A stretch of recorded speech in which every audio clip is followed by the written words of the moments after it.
नमस्कार, मैं हूं आपके साथ राखी लांबा और आप देख रहे हैं न्यूज एक्सप्रेस। 5 अगस्त को देश के पूर्व राज्यपाल सत्यपाल मलिक जी का निधन हो गया और इसी के साथ साथ मोदी के कट्टर आलोचक कहे जाने वाले सत्यपाल मलिक ने कुछ ही दिनों पहले आखिरी सांस लेने से पहले एक्स सोशल मीडिया पर एक पोस्ट किया जो अब सरकार के लिए गले की हड्डी बन गया है।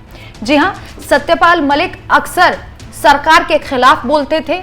हालांकि वो बीजेपी के साथ रही हैं और प्रधानमंत्री नरेंद्र मोदी उनकी पहले तारीफ भी करते थे, लेकिन पुलवामा अटैक के बाद सत्यपाल मलिक ने कुछ ऐसे राज खोले जो प्रधानमंत्री नरेंद्र मोदी को चुभ गए और अमित शाह की तमाम रणनीति भी काम नहीं आई और सत्यपाल मलिक चुप नहीं हुए, जिसकी वजह से उन्हें बार बार परेशान भी किया गया। सत्यपाल मलिक कई बार इस बात को कह चुके हैं कि उनके घर सीबीआई इसीलिए पहुंची क्योंकि उन्होंने प्रधानमंत्री नरेंद्र मोदी की हां में हां नहीं मिलाई और पुलवामा में जब शहीद हुए सैनिक जवान शहीद हुए थे तब सत्यपाल मलिक ने कई ऐसे खुलासे किए थे जिससे प्रधानमंत्री नरेंद्र मोदी के पैरों तले जमीन खिसक गई थी।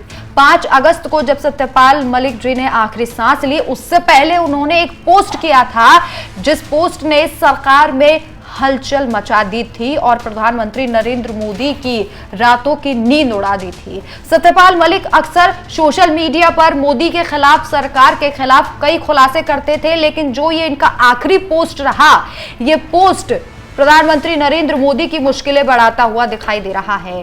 हालांकि सत्यपाल मलिक इससे पहले भी कई खुलासे कर चुके थे, पुलवामा अटैक पर भी और किसानों को लेकर भी।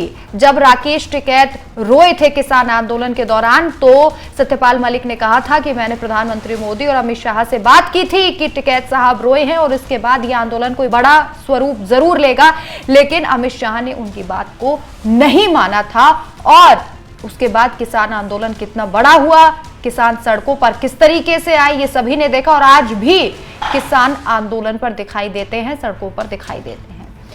आखिरी वक्त में सत्यपाल मलिक की वो कौन सी पोस्ट थी, उसमें क्या खुलासा हुआ था जिसकी वजह से सरकार फंस सकती है, चलिए वो आपको दिखाते हैं। सत्यपाल मलिक ने एक्स सोशल मीडिया पर अपने अकाउंट पर यह लिखा। नमस्कार साथियों, मैं पिछले लगभग 1 महीने से करीब अस्पताल में भर्ती हूं और किडनी की समस्या से जूझ रहा हूं। परसों सुबह मैं ठीक था, लेकिन आज फिर से मुझे आईसीयू में शिफ्ट होना पड़ा। मेरी हालत बहुत गंभीर होती जा रही है।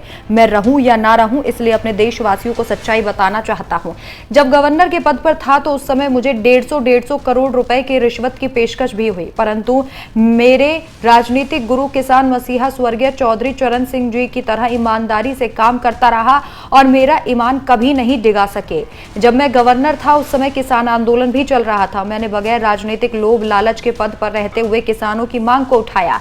फिर महिला पहलवानों के आंदोलन में जंतर मंतर से लेकर इंडिया गेट तक उनकी हर लड़ाई में उनके साथ रहा। पुलवामा हमले में शहीद वीर जवानों के मामलों को उठाया जिसकी आज तक सरकार ने कोई जांच नहीं कराई।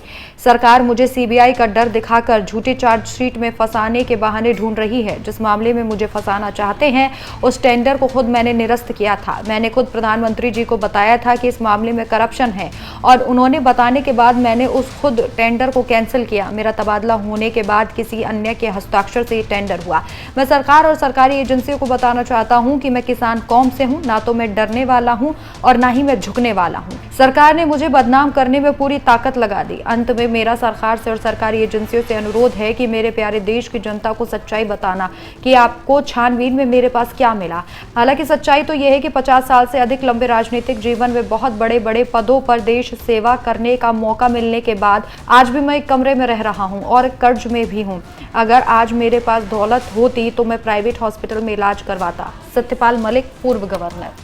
तो इस पोस्ट को जिसने भी पढ़ा उसी ने इस बात को दोहराया कि जब सत्यपाल मलिक बार बार ये कह रहे हैं कि ये बताया जाए कि सीबीआई की जांच में आखिर क्या मिला, तो आखिर सरकार कुछ क्यों नहीं बोल रही। आपको बता दें कि न्यूज एक्सप्रेस की टीम जब सत्यपाल मलिक से उनके घर पर बातचीत करने के लिए पहुंची थी तब भी उन्होंने अपना पूरा कमरा दिखाया था और उन्होंने इस बात को कहा था कि आज भी इस कमरे के अलावा उनके पास कुछ नहीं है। एक घर है जो गाँव में है और उस गाँव के घर की भी तलाशी सीबीआई के द्वारा ली गई थी और वहां भी उन्हें कुछ नहीं मिला था, सिर्फ एक टूटी फूटी संदूक और वहां जो इमारत थी उसके गेट थे, इसके अलावा सीबीआई वहां कुछ नहीं तलाश कर पाई थी और जांच में कुछ साबित भी नहीं हो पाया था सत्यपाल मलिक के खिलाफ। हालांकि सीबीआई ने पूरी तफ्तीश की थी।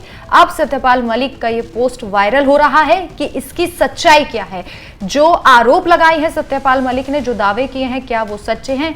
हालांकि कुछ लोगों का कहना यह है कि ये आरोप सत्यपाल मलिक के साथ ही चले गए। अब इन आरोपों की और इन दावों की सत्यता की जांच नहीं होगी। हालांकि सत्यपाल मलिक जब तक जिंदा थे, जीवित थे, उन्होंने सरकार के खिलाफ अगर कोई भी ऐसी नीति जो जनता के खिलाफ है उसे लेकर सरकार से बातचीत की और कहा कि इसका हल किया जाना चाहिए। लेकिन सत्यपाल मलिक का कहना था कि सरकार उनकी बात कभी नहीं सुनती थी, उल्टा उन्हें फंसाने की कोशिश की जाती थी।